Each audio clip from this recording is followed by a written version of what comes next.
Okay done ತೊಗೊಳ್ಳಿ. Hi ಎಲ್ರಿಗೂ ನಮಸ್ಕಾರ. ನಾನು ನಿಮ್ಮ ಭೂಮಿ. ನಾವಿದ್ದೀವಿ ನೇಚರ್ ಕ್ರಿಯೇಷನ್ ಸ್ಟುಡಿಯೋದಲ್ಲಿ. ನಮ್ಮ ಜೊತೆ ಇದ್ದಾರೆ ನೀಲಿ ಮೂವಿ ಪ್ರಮೋಟರ್ ಆದಂಥ ವೆಂಕಟೇಶ್ ಅವರು. ಹಾಯ್ ಸರ್, ನಮಸ್ತೆ. ನಮಸ್ತೆ ಸರ್, ನೀವು ಸೋಷಿಯಲ್ ಮೀಡಿಯಾದಲ್ಲೆಲ್ಲ ನಾನು ಕೇಳ್ಪಟ್ಟೆ ನೀಲಿ ಮೂವಿ ನೋಡೋರಿಗೆ ಬಿರಿಯಾನಿ ಕೊಡಿಸ್ತೀನಿ ಅಂತ ಹೇಳಿದ್ರಿ ಅಂತೆ. ಏನಕ್ಕೆ ಈ ಥರ ಹೇಳಿದ್ದು? ನಮಸ್ತೆ ಸ್ನೇಹಿತರೆ, ನಾನು ನಿಮ್ಮ ಪ್ರೀತಿ ಡಾಕ್ಟರ್ ವಿ ವೆಂಕಟೇಶ್. ಕಲಾವಿದರು, ಗಾಯಕರು, ರಂಗಭೂಮಿ ಕಲಾವಿದರು, ನಿರ್ಮಾಪಕರು, ನಿರ್ದೇಶಕರು. ಹಲವಾರು ಒಂದು 40-60 ಕಿರುಚಿತ್ರಗಳನ್ನು ನಾನು ನಿರ್ದೇಶನ ಮಾಡಿ ಈ ಕಲಾ ಸೇವೆ ಮಾಡ್ತಾ ಇದ್ದೀನಿ. ಈ ಒಂದು ಸಂದರ್ಭದಲ್ಲಿ ನಮ್ಮ ಪಿಳ್ಳೆಗೌಡರು ಅಂತ ಒಂದು ನಮ್ಮ ಭಾಗದ ಜನತೆ, ಅವರು ದೇವನಹಳ್ಳಿ ತಾಲೂಕು, ನಾವು ಶಿಡ್ಲಘಟ್ಟ ತಾಲೂಕು.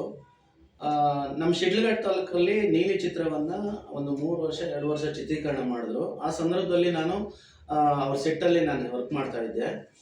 ವರ್ಕ್ ಮಾಡುವ ಸಂದರ್ಭದಲ್ಲಿ ಅಲ್ಲಿ ಕಲಾವಿದರದಂಥ ಸಮಸ್ಯೆಗಳು, ಊಟದ ಸಮಸ್ಯೆ ಆಗ್ಬೋದು, ಏನೋ ಪ್ರತಿಯೊಂದು ಲೊಕೇಶನ್ ಸಮಸ್ಯೆ ಆಗ್ಬೋದು, ನನಗೆ ಇನ್ಚಾರ್ಜ್ ವಹಿಸ್ತಾ ಇದ್ರು. ಒಂದು ಕಡೆ ನನ್ನ ಅನ್ನದಾತರ ಅಂತಲೇ ತಿಳ್ಕೊತಾ ಇದ್ರು. ಆ ಒಂದು ಸಂದರ್ಭದಲ್ಲಿ ಈ ರಿಲೀಸ್ ಆಗೋ ಟೈಮಲ್ಲಿ ಕೂಡ ನಾವು ಒಂದು ಚಿತ್ರಮಂದಿರದಲ್ಲಿ ಒಂದು ಊಟದ ವ್ಯವಸ್ಥೆ ಮಾಡೋಣ ಅಂದ್ಕೊಂಡಿದ್ದೀವಿ. ಅದರಲ್ಲಿ ಊಟದ ವ್ಯವಸ್ಥೆ ಏನಂದರೆ ಒಂದು ಈಗಿನ ಟ್ರೆಂಡಲ್ಲಿ ಒಂದು ಬಿರಿಯಾನಿ ಅಂದರೆ ಎಲ್ಲರಿಗೂ ಇಷ್ಟ ಇರ್ತದೆ. ಆ ಒಂದು ಸಂದರ್ಭದಲ್ಲಿ ನಾನೇನು ಮಾಡಿದೆ, ಒಂದು ಟಿಕೆಟ್ ಕೊಟ್ಟು ಒಂದು ಬಿರಿಯಾನಿ ಕೊಟ್ಟರೆ ಜನ ಈ ಒಂದು ವಿಶೇಷವಾಗಿ ಮಾಡಿದ್ದಾರೆ ಅಂಥೇಳಿ ಚಿತ್ರರಂಗದಲ್ಲೇ ಪ್ರಥಮ ಬಾರಿಗೆ ಒಂದು ಥಿಯೇಟ್ರಲ್ಲಿ ಬಿರಿಯಾನಿ ವ್ಯವಸ್ಥೆ ಮಾಡ್ತಿರೋದು ನಾನೇ. ಇದ್ಯಾರೂ ಮಾಡಿಲ್ಲ ನಾನು ತಿಳಿದ ಮಟ್ಟಿಗೆ.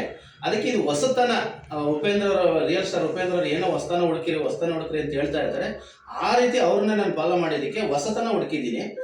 ಆ ಸಂದರ್ಭದಲ್ಲಿ ಒಂದು ಬಿರಿಯಾನಿ ವ್ಯವಸ್ಥೆ ಮಾಡಿದ್ದೀನಿ.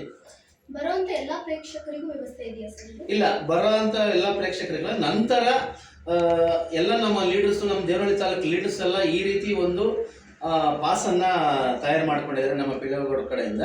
ಇಲ್ಲಿ ನನ್ನ ಫೋಟೋ ಇರುವಂಥ ಪಾಸ್ಗಳು ಮಾತ್ರ ಅವ್ರು ತಗೊಂಡು ನಮ್ಮ ಒಂದು QR ಕೋಡ್ಗೆ ಬುಕ್ಕಿಂಗ್ ಆದರೆ ಮಾತ್ರ ನಾನು ಬಿರಿಯಾನಿ ಕೊಡಬಲ್ಲೆ ಜನತೆಗೆ. ಇಷ್ಟು ಈ ಥರ ಪಾಸ್ ಇರುತ್ತೆ. ನನ್ನ ಫೋಟೋ ಇರುತ್ತೆ. ನನ್ನ ಫೋಟೋ ಇದ್ದರೆ ಮಾತ್ರ ನಾನು ಬಿರಿಯಾನಿ ವ್ಯವಸ್ಥೆ ನಾನು ಮಾಡ್ತೇನೆ. ನನ್ನ ಸೇವೆ ಇದು. ನಮಗೇನಿಲ್ಲ ಸರ್. ನೀವು ಬುಕ್ಕಿಂಗ್ ಮಾಡ್ಕೊಳ್ಳಿ.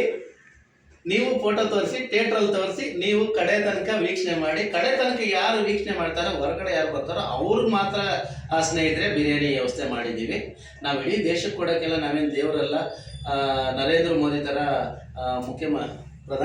ಪ್ರಧಾನಿ ಮಂತ್ರಿ ಅಲ್ಲ, ನಾರ್ಮಲ್ ಒಂದು ಕಲಾವಿದ. Thanks sir. Thank you sir.